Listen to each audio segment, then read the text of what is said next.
Operations and process. Who handles the follow-up calls with interested sellers? So when a cold caller finds someone who's interested, they collect basic information.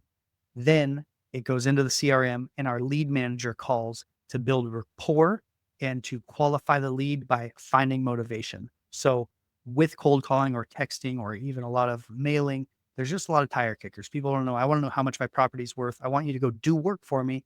Tell me how much my property's worth, and I'm not even interested in selling it. The goal is to find those people out, uncover them. We see you. So what we do is we look for outrageous prices coupled with, I don't have a reason to sell. I just want to know what you'll give me for it. Those people go into a nurture sequence. What we're looking for is some sort of motivation. Hey, I moved out of state. And so I was curious what my property's worth. Okay. Oh, my son went to college and now we don't use it. Okay. Motivation. We find motivation. We're sending those on. And that's what the lead manager does, sorts through those and finds motivation to send them to you.